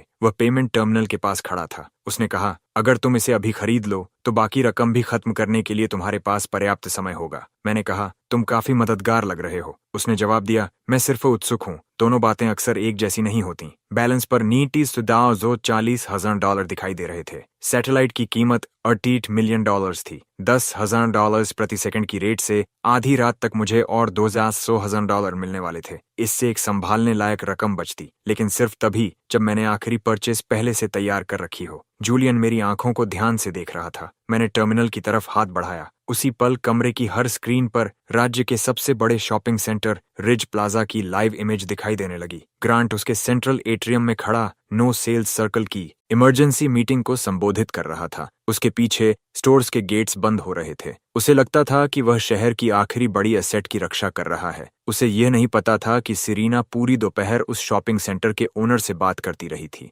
ओनर देख चुका था कि शॉपर्स मेरी फ्री इवेंट्स की तरफ भाग रहे थे और उसके शॉपिंग सेंटर में फुट ट्रैफिक बुरी तरह गिर चुका था। वह देख चुका था कि टेनेंट्स वहां से जाने की धमकी दे रहे थे। वह यह भी देख चुका था कि ग्रांट ने बिना अनुमति उसकी प्रॉपर्टी को युद्ध का मैदान बना दिया था। 11:57 पर उसने मेरा ऑफर स्वीकार कर लिया। रिज प्लाजा की तय कीमत $1,30,000 थी, ठीक उतनी ही रकम जितनी 11:29 पर मेरे बैलेंस में होने वाली थी। जूलियन के चेहरे का भाव बदला। बस थोड़ा सा, मेरे लिए वही काफी था। हम मेरे एक हेलीकॉप्टर में बैठकर शॉपिंग सेंटर की तरफ उड़ गए। उड़ान में 2 मिनट लगे। जब हम छत पर उतरे तब आधी रात होने में सिर्फ 40 सेकंड बाकी थे। ग्रांट अब भी एट्रियम में मौजूद था कि तभी हर गेट फिर से खुल गया। सारी लाइट्स बुझ गईं। एक अकेली स्पॉटलाइट सीधे उसी पर आकर रुकी। फिर उसके पीछे का सेंट्रल फाउंटेन ऊपर उठा और पानी की 30 फीट ऊंची दीवार पर मेरा चेहरा दिखाई देने लगा। भीड़ दोबारा शॉपिंग सेंटर के अंदर उमड़ पड़ी और मैं ग्लास एलिवेटर से नीचे उतरने लगा। बैलेंस धीरे धीरे अपने लक्ष्य की ओर बढ़ रहा था। 11:19 पर मैंने परचेस पूरी कर दी। 0 घड़ी ने 12 बजाए। सिस्टम बदल गया। नई रेट $100,000 प्रति सेकंड। मेरा बैलेंस तुरंत $100,000 बढ़ गया। फाउंटेन सुनहरी रोशनी में फट पड़ा। एट्रियम में हजारों बलून्स बरसने लगे। ग्रांट उनके नीचे खड़ा था, उन लोगों से घिरा हुआ जो उसी शॉपिंग सेंटर के अंदर जश्न मना रहे थे जिसे वह मुझसे बचाने की कोशिश कर रहा था। ऊपर बैल्कनी से जूलियन सब देख रहा था। उसने मल्टीप्लिकेशन पैटर्न की पुष्टि कर ली थी और मैंने उससे भी ज्यादा काम की एक बात साबित कर दी थी। वह मेरे नंबर्स का अनुमान लगा सकता था, लेकिन मेरी पसंद का नहीं। अगले 24 घंटों में मैं $8.64 बिलियन कमाने वाला था। आधी रात के 10 सेकंड बाद जब पहला $1 मिलियन मेरे बैलेंस में आया, मैंने भीड़ के उस पार खड़े जूलियन की तरफ देखा और एक उंगली उठाई। उसे धमकाने के लिए नहीं, बल्कि ये याद दिलाने के लिए कि अगली चाल मेरी थी। $100,000 प्रति सेकंड की रेट ने पूरे शहर को छोटा बना दिया था। एक मैंशन सिर्फ 10 सेकंड था, एक सुपर कार सिर्फ 2 सेकंड। वह होटल जिसने कभी मुझे बेकार समझा था, अब मेरी पैसिव इनकम के 1 घंटे से भी कम कीमत का था। जब तक मैं रिज प्लाजा की छत पर पहुंचा, मेरा बैलेंस $90 मिलियन पार कर चुका था। सूरज अभी तक नहीं निकला था। ग्रांट अब भी नीचे खड़ा उन लोगों पर चिल्ला रहा था जिन्हें अब उसकी बात सुनने की कोई जरूरत नहीं थी। जूलियन फाउंटेन के पास खड़ा था। शायद यह गिन रहा था कि रोशनी की हर धड़कन के बीच कितने डॉलर्स मेरे खाते में आ रहे हैं। सिरीना मेरे पास हेलीकॉप्टर के बगल में आकर खड़ी हो गई। उसने कहा, हमें अरबों की कीमत वाले एसेट्स चाहिए। मैंने कहा, हमें एसेट से भी ज्यादा चाहिए। उसने पूछा, और क्या? मैंने जवाब दिया, इन्फ्लुएंस। पैसा सिर्फ एक बार चीजें खरीदता है। इन्फ्लुएंस लोगों को मजबूर कर देता है कि अगली चीज मैं पूछूं उससे पहले ही वे मुझे बेचने की पेशकश कर दें। रात 1 बजे मैंने एक नेशनल ब्रॉडकास्ट नेटवर्क खरीद लिया। 2 बजे हर चैनल पर एक ही तस्वीर दिखाई जा रही थी, रिज प्लाजा की छत पर खड़ा मैं और पीछे पूरा शहर। मैंने घोषणा की कि अगले दिन मैं उन बिजनेसेस को खरीदूंगा जो आम लोगों की सेवा करते हैं, और हर परचेस के बाद अगले 24 घंटे तक जनता उनकी सर्विसेज बिल्कुल मुफ्त इस्तेमाल करेगी। यह सुनने में बहुत उदार लग रहा था, लेकिन यह मेरी बनाई हुई सबसे असरदार सेल्स स्ट्रैटेजी भी थी। सबसे पहले हॉस्पिटल्स ने कॉल किया, फिर apartment companies, transit operators, internet providers, grocery distributors, theatres, gyms, hotels और स्कूल्स ने। जिन ओनर्स ने पिछले दिन सिरीना को नजरअंदाज कर दिया था, वे अब मेरा ध्यान पाने के लिए एक दूसरे से होड़ लगाने लगे। वे चाहते थे कि मैं उन्हें चुनूं। वे पब्लिसिटी चाहते थे, वे भीड़ चाहते थे, वे कीमत चाहते थे। सूरज निकलने तक मैं $900 मिलियन में एक हॉस्पिटल नेटवर्क खरीद चुका था। पेमेंट पूरी होते ही हर हॉस्पिटल के बाहर लगे इलेक्ट्रॉनिक साइंस बदल गए। उन पर लिखा था, केयर टुडे फ्री। लोग उन शब्दों को ऐसे देख रहे थे जैसे भाषा ने ही काम करना बंद कर दिया हो। जिन परिवारों ने इलाज टाल रखा था, वे नाश्ते से पहले ही अस्पताल पहुंच गए। डॉक्टर्स भरे हुए वेटिंग रूम्स देखकर अव्यवस्था की उम्मीद कर रहे थे, लेकिन वहां उन्हें अतिरिक्त स्टाफ, नया इक्विपमेंट और सप्लाई ट्रक्स पहले से आते हुए मिले, क्योंकि वे सब भी मैं खरीद चुका था। एक कैमरा ने मुझसे पूछा कि मैं ये सब क्यों कर रहा हूं। मैंने शहर को वही जवाब दिया जो वह सुनना चाहता था। क्योंकि किसी को भी दर्द और पैसे में से एक चुनने के लिए मजबूर नहीं होना चाहिए। ये जवाब सच था, लेकिन पूरा सच नहीं था। दोपहर तक लाखों लोग मेरे चेहरे को राहत के साथ जोड़ चुके थे। हर वह व्यक्ति जिसका इलाज हुआ एक गवाह बन गया। हर परिवार मेरा समर्थक बन गया। ग्रांट के पास अमीर मालिकों का एक सर्कल था, मैं बाकी पूरी जनता का सर्कल बना रहा था। अंधेरे में की गई दयालुता एक इंसान की मदद करती है। 1000 कैमरास के सामने की गई दयालुता पूरे देश को बदल सकती है। सिरीना समझ गई कि मैं क्या कर रहा था। उसने तब तक इंतजार किया जब तक हम आर्मर्ड लिमुजीन में अकेले नहीं हो गए। उसने कहा, तुम लॉयल्टी खरीद रहे हो। मैंने जवाब दिया, मैं हॉस्पिटल्स खरीद रहा हूँ। उसने कहा, तुम जानते हो मैं क्या कहना चाहती हूँ। मैंने कहा, लॉयल्टी कॉम्पिटेंस का साइड इफेक्ट है। वह खिड़की के बाहर उन लोगों को देखने लगी जो हमारी गाड़ी गुजरने पर हाथ हिला रहे थे। उसने पूछा, क्या तुम्हें सच में इन लोगों की परवाह है? मैंने कुछ पल सोचा। मैं झूठ बोल सकता था, लेकिन सिरीना समझ जाती। मैंने कहा, मुझे इस बात की परवाह है कि जब मैं जीतूं तो उनकी जिंदगी बेहतर हो। उसने कहा, यह एक जैसी बात नहीं है। मैंने जवाब दिया, नहीं, ये उससे ज्यादा भरोसेमंद है। उसने कुछ नहीं कहा। उसका वह मौन ग्रांट की हर बेइज्जती से ज्यादा देर तक मेरे साथ रहा। दोपहर तक मेरे पास वह हॉस्पिटल नेटवर्क, 11 अपार्टमेंट टावर्स, एक rail company, 2 sports teams, grocery warehouses की एक चेन, एक फिल्म स्टूडियो और इतने डिजिटल बिलबोर्ड्स थे कि मैं देश की हर बड़ी सड़क के ऊपर अपना चेहरा लगा सकता था। लेकिन मैंने अपना चेहरा नहीं लगाया, मैंने ग्रांट का लगाया। तस्वीर में वही सुबह वाले ब्रॉडकास्ट का दृश्य था जहां वह कह रहा था, money could not purchase respect. उसके नीचे एक काउंटर चल रहा था जो सूर्योदय के बाद से पूरे हुए फ्री हॉस्पिटल विजिट्स की संख्या दिखा रहा था। सूर्यास्त से पहले ही वह संख्या 67,000 पार कर गई। ग्रांट ने बिलबोर्ड्स हटाने की मांग की, वे मेरे थे। उसने ब्रॉडकास्ट नेटवर्क को धमकाया, वह भी मेरा था। उसने अपने पसंदीदा होटल में प्रेस कॉन्फ्रेंस करने की कोशिश की, वह भी मेरा निकला। तब उसने इवेंट को एक प्राइवेट क्लब में ले गया। मैं उसके बोलते समय ही उस क्लब की बिल्डिंग खरीद चुका था। फिर मैंने एक वेटर को स्टेज पर भेजा जिसके हाथ में एक कार्ड था, उस पर लिखा था, वेलकम टेनेंट। वह क्लिप पूरे दिन की सबसे ज्यादा देखी जाने वाली वीडियो बन गई। लेकिन जहां ग्रांट सबके सामने मिली बेइज्जती में उलझा हुआ था,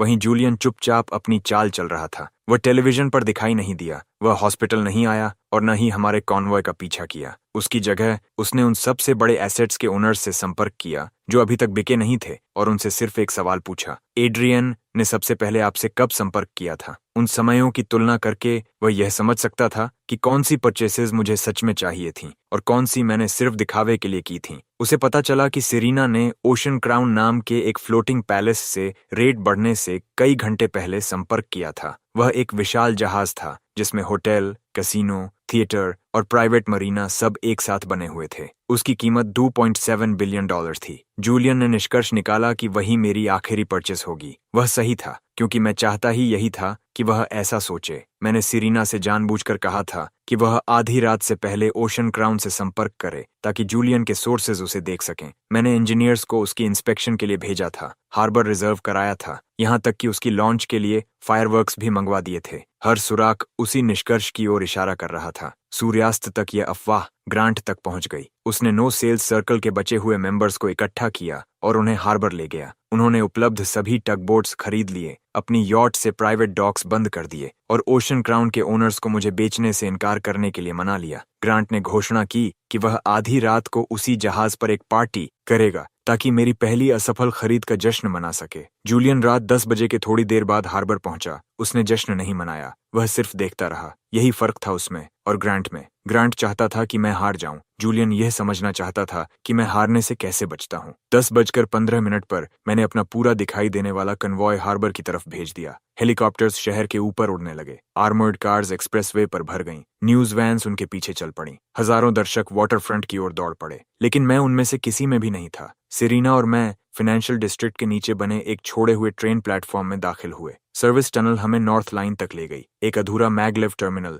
जिसे कई साल पहले कंस्ट्रक्शन कोलैप्स के बाद छोड़ दिया गया था। उसके ऊपर उस टावर का ढांचा खड़ा था जिसे कभी पूरे कॉन्टिनेंट की सबसे ऊंची बिल्डिंग बनना था। उस प्रोजेक्ट पर अरबों डॉलर खर्च हो चुके थे, लेकिन इन्वेस्टर्स भाग चुके थे। उसका स्टील फ्रेम रात के अंधेरे में किसी काली सीढ़ी की तरह आसमान की ओर उठ रहा था। वहां कोई कैमरा नहीं था, यही तो मकसद था। मैं उसी सुबह टर्मिनल टावर, उसके नीचे रखे कंस्ट्रक्शन रोबोट्स और उन मैन्युफैक्चरिंग प्लांट्स को खरीद चुका था जो उसे पूरा करने में सक्षम थे। उन ट्रांजैक्शंस को पूरे दिन अलग अलग हिस्सों में बांट दिया गया था और पब्लिक हॉस्पिटल इवेंट के शोर में छिपा दिया गया था। जूलियन ने उन टुकड़ों को देखा था, लेकिन पूरी तस्वीर नहीं देख पाया था। 10:30 पर मैंने कंस्ट्रक्शन शुरू कर दी। हजारों मशीन्स एक साथ जाग उठीं, क्रेन्स घूमने लगीं, एलिवेटर्स अधूरे कोर पर ऊपर चढ़ने लगे, मैग्नेटिक रेल प्लेटफॉर्म्स पर आने वाले प्री फैब्रिकेटेड फ्लोर्स अपनी जगह जाकर लॉक होने लगे, ड्रोन स्वार्म्स चमकती हुई ग्लास पैनल्स को ऊपर ले जाने लगे। हमारी आंखों के सामने टावर बढ़ने लगा। सिरीना टर्मिनल की खिड़की से बाहर देखती रह गई। उसने कहा, तुम 90 मिनट में एक स्काईस्क्रेपर पूरा कर रहे हो? मैंने कहा, 87।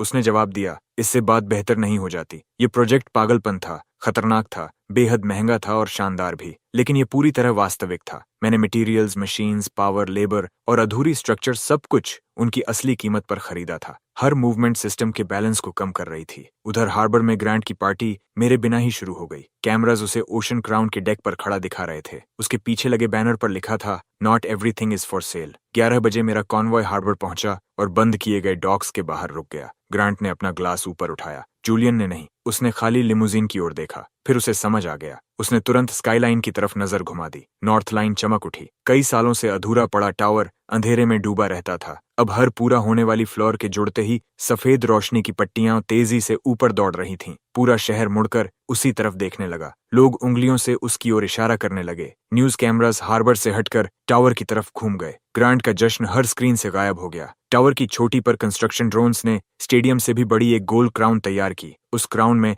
हजारों मिरर्ड पैनल्स लगे हुए थे। जैसे ही आखिरी हिस्सा अपनी जगह लॉक हुआ, पूरी रिंग हार्बर की तरफ झुक गई और ओशन क्राउन के अपने फायरवर्क्स को ही आसमान में वापस प्रतिबिंबित कर दिया। जहाज का आतिशबाजी प्रदर्शन मेरे टावर की सजावट बन गया। मुझे ग्रांट की पार्टी खरीदने की जरूरत ही नहीं पड़ी। मैंने उसी से मुफ्त में अपना प्रचार करवा लिया। नॉर्थ लाइन प्रोजेक्ट ने $3.1 बिलियन खर्च कर दिए। रात 11:15 पर मेरा बचा हुआ सिस्टम बैलेंस $2 बिलियन से थोड़ा कम था। तभी जूलियन ने अपनी पलटवार वाली चाल चली। नॉर्थ लाइन के अंदर की लाइट्स टिमटिमाने लगीं। कंस्ट्रक्शन की रफ्तार धीमी पड़ गई। पूरे शहर में कई बड़े सेलर्स ने एक साथ अपने डील्स वापस ले लिए। स्पोर्ट्स लीग ने अपनी पेंडिंग सेल रोक दी। एयरक्राफ्ट मैन्युफैक्चरर ने डिलीवरी रोक दी। जिस आर्ट कलेक्शन को मैंने रिजर्व किया था वह ऑक्शन से गायब हो गई। जूलियन ने ग्रांट की ब्लॉकेड का इंतजाम नहीं किया था, लेकिन उसने पहले ही अनुमान लगा लिया था कि मैं कोई छिपा हुआ दूसरा रास्ता इस्तेमाल करूंगा। जैसे ही नॉर्थ लाइन सामने आया, उसने उन सभी सेलर्स को जिनके डील्स अभी रिव्यू में थे ये खबर दे दी कि आधी रात के बाद शायद मेरे फंड्स खत्म हो जाएं। वह ये परख रहा था कि क्या अर्जेंसी मुझे नियंत्रित कर सकती है। पहली बार उसने सही जगह पर दबाव डाला था। 11:20 पर मेरे पास $1.9 बिलियन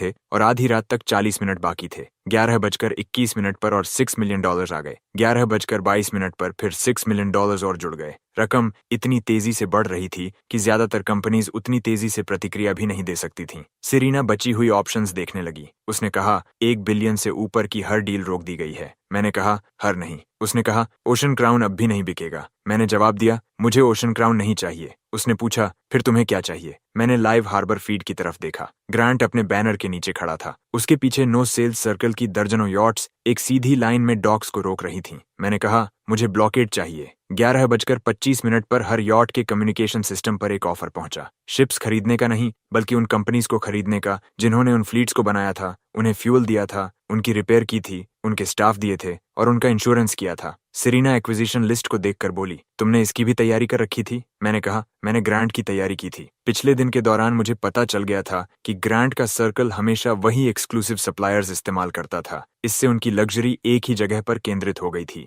और जहां कंसंट्रेशन होता है वहीं कमजोरी पैदा होती है। मैंने 2 शिप बिल्डर्स, एक मरीन इंजन कंपनी, एक फ्यूल डिस्ट्रीब्यूटर, एक नेविगेशन नेटवर्क और हार्बर की सुरक्षा करने वाली प्राइवेट सिक्योरिटी फ्लीट खरीद ली। उनमें से कोई भी ग्रांट के सर्कल का मेंबर नहीं था। वे सामान्य कंपनीज थीं और पूरी कीमत पर खुशी खुशी बेचने को तैयार थीं। इन परचेसेस में $1.2 बिलियन खर्च हो गए। फिर मैंने सिर्फ एक आदेश दिया, मेरी प्रॉपर्टी हटाओ। सिक्योरिटी बोट्स ने अपनी फॉर्मेशन बदल दी। फ्यूल बार्जेस पीछे हट गए। टग क्रूज ने अपने इंजन्स चालू कर दिए। नेविगेशन एक्सेस को एक नए चैनल पर भेज दिया गया। एक एक करके ओशन क्राउन के सामने रास्ता रोककर खड़ी सभी यॉट्स हटने लगीं। इसलिए नहीं कि अब यॉट्स मेरी थीं, बल्कि इसलिए कि उन्हें अपनी जगह बनाए रखने के लिए जिन चीजों की जरूरत थी वे सब अब मेरे आदेश मान रही थीं। ग्रांट अपनी ब्लॉकेड को अपनी आंखों के सामने टूटते हुए देखता रह गया। पियर पर खड़ा जूलियन अपनी आंखें सिकोड़कर सब देख रहा था। उसे उम्मीद थी कि मैं बड़ी चीजें खरीदूंगा, लेकिन मैंने वे सिस्टम्स खरीद लिए जो बड़ी चीजों को उपयोगी बनाते थे। 11:40 पर मेरा बैलेंस $760 मिलियन रह गया। सिरीना को तुरंत खरीदने के लिए तैयार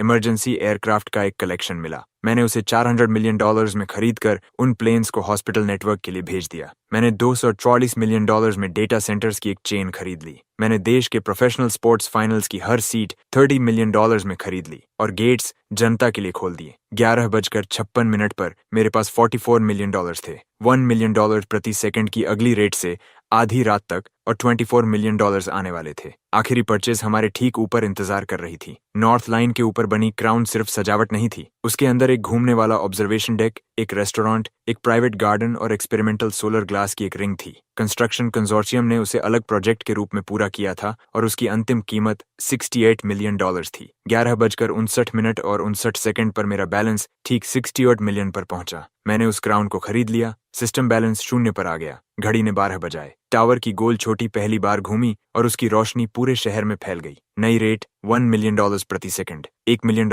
आया, फिर एक और। हार्बर से ग्रांट उस टावर को देख रहा था जिसने स्काईलाइन पर उसकी पार्टी का नामो निशान मिटा दिया था। पियर से जूलियन उस टाइमिंग को देख रहा था जिसने उसके आखिरी शक को भी खत्म कर दिया। और मेरे बगल में सेरीना मेरे चेहरे को देख रही थी। उसने कहा, तुम्हें पहले से पता था कि वह सेलर्स को रोक देगा। मैंने जवाब दिया, मुझे पता था कि वह उसी चीज पर प्रतिक्रिया देगा जो मैं उसे दिखाऊंगा। उसने कहा, तुमने जूलियन का इस्तेमाल ग्रांट को चलाने के लिए किया और ग्रांट का इस्तेमाल जूलियन का ध्यान भटकाने के लिए। मैंने कहा, हाँ। उसने नीचे सड़कों की तरफ देखा जहां लोग नए टावर के नीचे जश्न मना रहे थे। फिर उसने पूछा, क्या तुम कभी किसी इंसान को बिना ये सोचे देखते हो कि उसका इस्तेमाल कैसे किया जा सकता है? मैंने लगभग तुरंत जवाब देने की कोशिश की, फिर रुक गया। वही ठहराव मेरे पास मौजूद एकमात्र ईमानदार जवाब था। अगले 24 घंटों में मैं $86 बिलियन $400 मिलियन कमाने वाला था। पहले 60 मिलियन तब आ चुके थे जब सिरीना अभी भी मेरे बोलने का इंतजार कर रही थी। मैं घूमते हुए क्राउन पर चढ़ा और उस पूरे देश को देखा जहां अब मैं नाश्ते से पहले पहुंच सकता था। शहर अब बहुत सस्ता हो चुका था। अगला जीरो पाने के लिए पूरी दुनिया चाहिए थी।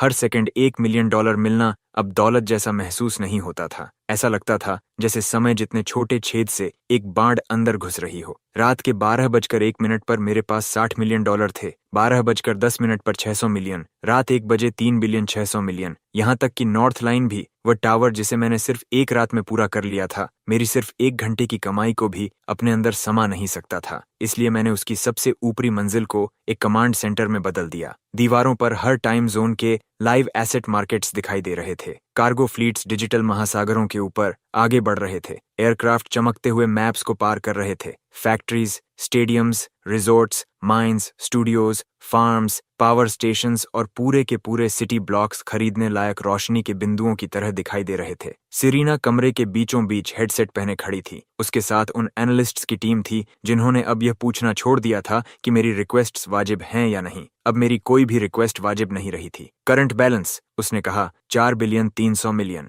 उसने स्क्रीन्स के सिस्टम को देखा। हम सूरज निकलने से पहले 6 बिलियन खर्च कर सकते हैं। बहुत धीमा। यह वाक्य अस्तित्व में नहीं होना चाहिए। इसे अस्तित्व से मिटा दो। हमने ट्रांसपोर्टेशन से शुरुआत की। मैंने एक ग्लोबल कार्गो एयरलाइन खरीदी, फिर एक शिपिंग फ्लीट, फिर सबसे बड़ी इनलाइन फैक्ट्रीज को जोड़ने वाला प्राइवेट रेल नेटवर्क। मैंने aircraft manufacturers, shipyards, electric bus companies और इतनी हाई स्पीड ट्रेन्स खरीद लीं कि एक तट से दूसरे तट तक चांदी जैसी रेल लाइन बन सके। रात 3 बजे मैंने आदेश दिया कि हर ट्रेन तुरंत चलना शुरू करे। लाइव मैप पर सफेद लाइंस बिजली की तरह पूरे देश में दौड़ने लगी। लोग मुफ्त सफर के साथ जागे, स्टेशंस भर गए और न्यूज कैमरास पहुंच गए। मेरा नाम उन शहरों के डिपार्चर बोर्ड्स पर दिखाई देने लगा जहां मैं कभी गया भी नहीं था। सुबह 4 बजे मैंने 2 सेमीकंडक्टर प्लांट्स खरीद लिए और घोषणा की कि पहले साल का पूरा प्रोडक्शन सस्ते मेडिकल इक्विपमेंट और पब्लिक कंप्यूटर्स के लिए इस्तेमाल होगा। सुबह 5 बजे मैंने एक फिल्म स्टूडियो खरीद लिया और आदेश दिया कि जितनी भी अधूरी डिजास्टर मूवीज हैं उनमें बिलियनियर विलन की जगह ग्रांट को दिखाया जाए। स्टूडियो ने नाश्ते से पहले ही सारी एडिटिंग पूरी कर दी। सुबह 6 बजे ग्रांट उठा तो उसने अपना चेहरा 12 मूवी पोस्टर्स पर देखा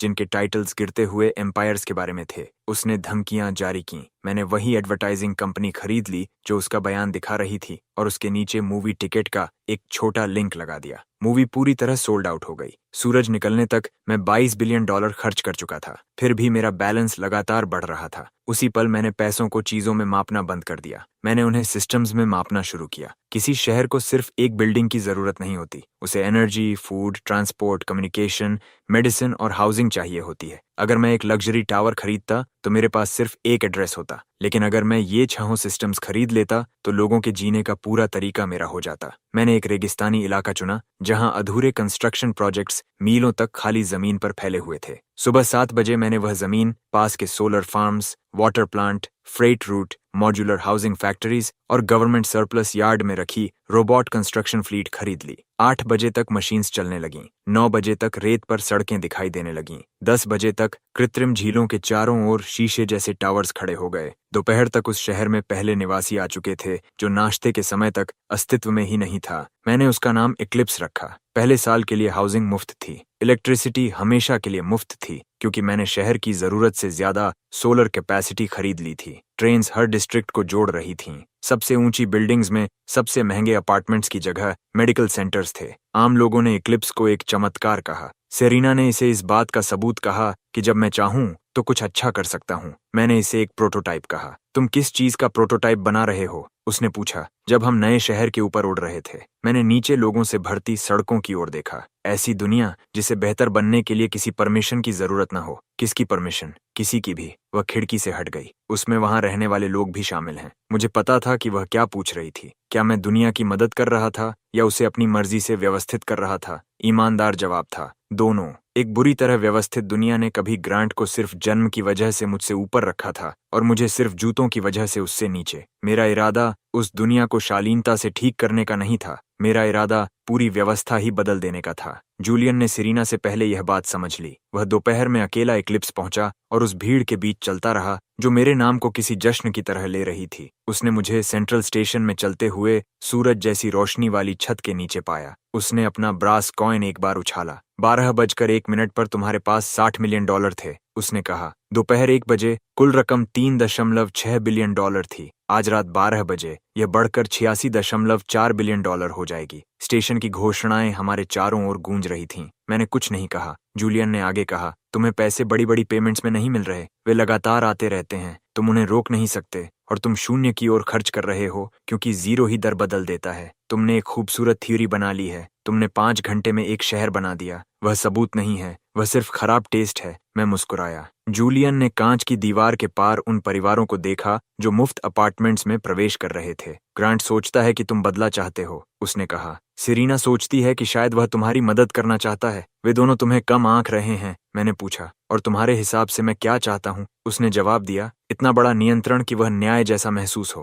पहली बार उसने मुझे ऐसे शब्दों में बताया जिसे मैं नकार नहीं सका। मैं उसके और करीब चला गया। तुम ये ऐसे कह रहे हो जैसे कंट्रोल और जस्टिस एक दूसरे के दुश्मन हो, उसने कहा। वे तभी दुश्मन बनते हैं जब दोनों की परिभाषा केवल एक व्यक्ति तय करता है। हमारे पीछे ट्रेन आकर रुकी, जिसके किनारे पर मेरा प्रतीक चमक रहा था। दरवाजे खुले। मुझे देखते ही सैकड़ों लोग खुशी से चिल्लाने लगे। जूलियन ने अपनी नजरें नहीं हटाईं। वह पैसे से नहीं डरता था। यही बात उसे अलग बनाती थी और यही वजह थी कि वह पूरे शहर में शायद अकेला इंसान था जो मुझे सिर्फ पैसे से बढ़कर कुछ बनने पर मजबूर कर सकता था। उसने कहा, मुझे तुम्हारी डेडलाइन पता है। अब अगला सवाल ये है कि क्या तुम तब भी जीत सकते हो जब बाकी सबको भी वह पता हो? उसने स्टेशन की रेलिंग पर पीतल का सिक्का रखा और चला गया। मैंने उसे उठा लिया। एक तरफ मुकुट बना था, दूसरी तरफ जीरो। जूलियन ने वह सिक्का खुद बनाया था। वह धमकी नहीं थी, वह एक निमंत्रण था। दोपहर 2 बजे हर बड़े समाचार चैनल ने यह खबर दिखाई कि मुझे आधी रात से पहले एक निश्चित रकम खर्च करनी होगी। जूलिया कभी कैमरे पर दिखाई नहीं दी, लेकिन उसकी थ्योरी गुमनाम स्रोतों के जरिए फैल गई। कमेंटेटर्स मेरी हर खरीदारी गिनने लगे।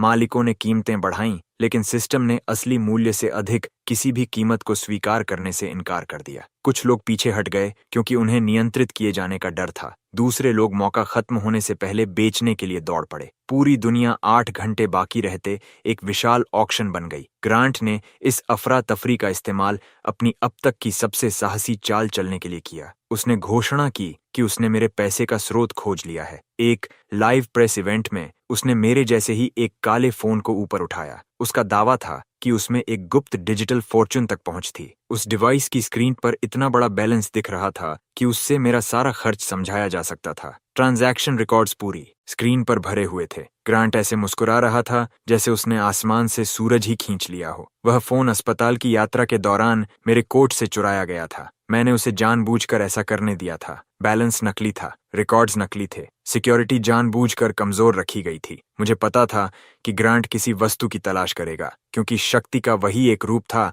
जिसे वह समझता था। और मुझे यह भी पता था कि वह यह जांचे बिना कि सबूत जांच में टिक भी पाएंगे या नहीं, उसे सार्वजनिक कर देगा। ग्रांट ने फोन अपने सिर के ऊपर उठाया। एड्रियन कोई चमत्कार नहीं है, उसने कहा। वह एक चोर है। ठीक उसी पल मैंने $14 बिलियन में एक सैटेलाइट लॉन्च कंपनी खरीद ली। पेमेंट दुनिया की हर फाइनेंशियल स्क्रीन पर दिखाई देने लगी। ग्रांट ने चुराए हुए फोन की ओर देखा। उसका नकली बैलेंस नहीं बदला। उसके चारों ओर खड़ी भीड़ आपस में फुसफुसाने लगी। फिर उस डिवाइस से मेरी आवाज में पहले से रिकॉर्ड किया हुआ संदेश चला। सोचने से पहले चोरी करने की पुष्टि करने के लिए धन्यवाद। स्क्रीन पर इक्लिप्स का लाइव मैप दिखाई दिया। शहर के भीतर से हजारों कंस्ट्रक्शन ड्रोन्स ऊपर उठे और आसमान में हंसते हुए सुनहरे चेहरे का आकार बना लिया। ग्रांट ने गुस्से में फोन मंच पर फेंक दिया। वह रंग बिरंगी कॉन्फेटी में फट गया। बाद में मैंने उसका क्लिप देखा। यहाँ तक कि जूलियन भी उस पल हंस पड़ा था। लेकिन ग्रांट की बेइज्जती के पीछे एक असली हमला छिपा हुआ था। जब पूरी दुनिया फोन को देख रही थी, बिना चालक वाले डिमोलिशन व्हीकल्स रेगिस्तान पार करते हुए इक्लिप्स की ओर बढ़ रहे थे।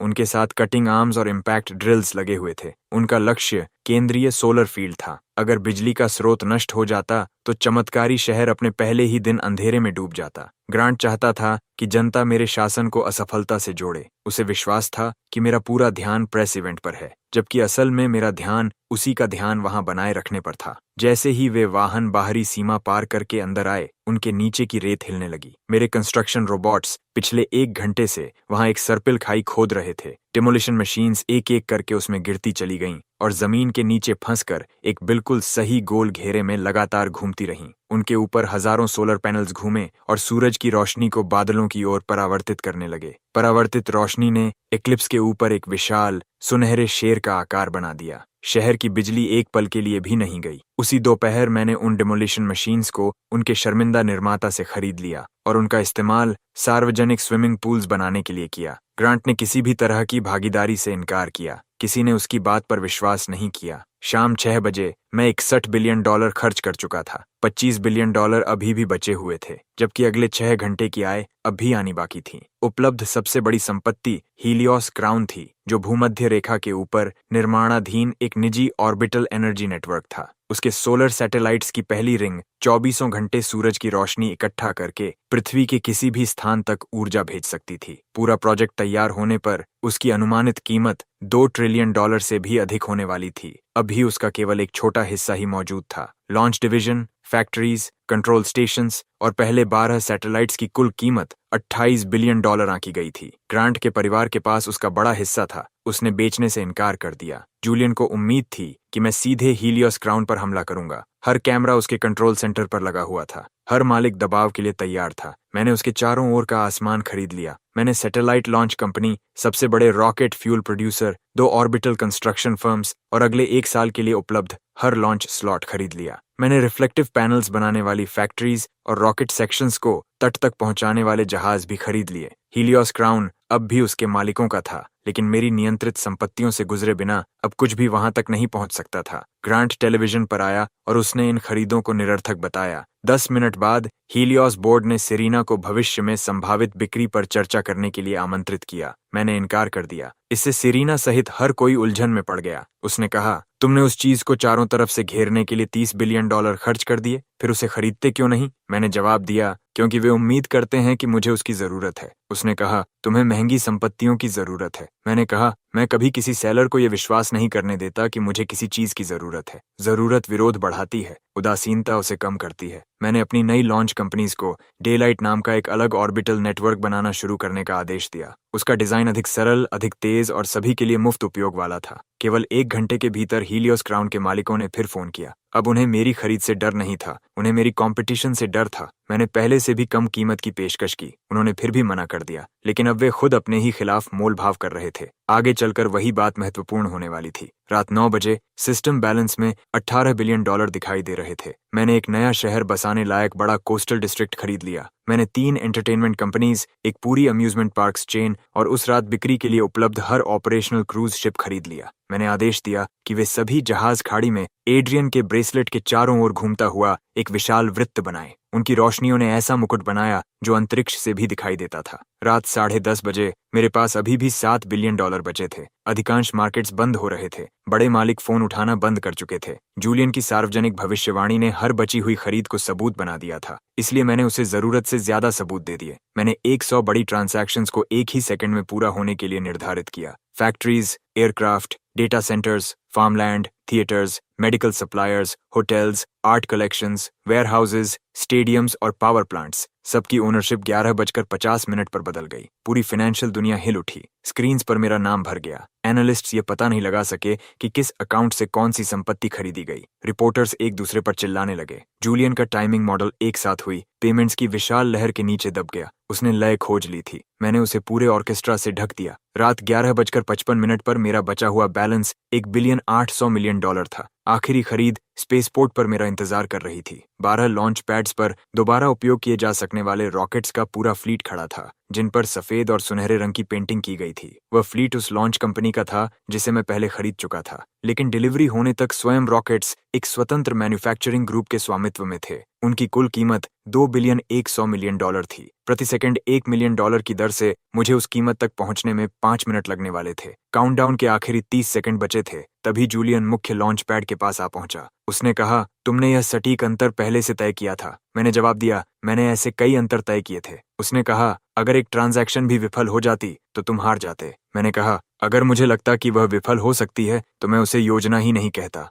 रॉकेट्स ने अपना काउंटडाउन शुरू कर दिया। तभी हीलियोस कंट्रोल सेंटर से विशाल स्क्रीन पर ग्रांट दिखाई दिया। उसने मैन्युफैक्चरर्स को डिलीवरी रोकने के लिए मना लिया था। उसका चेहरा पूरे स्पेसपोर्ट पर छा गया। उसने कहा, तुम इस फ्लीट के मालिक नहीं हो और कभी नहीं बनोगे। सेरीना ने मेरी ओर देखा।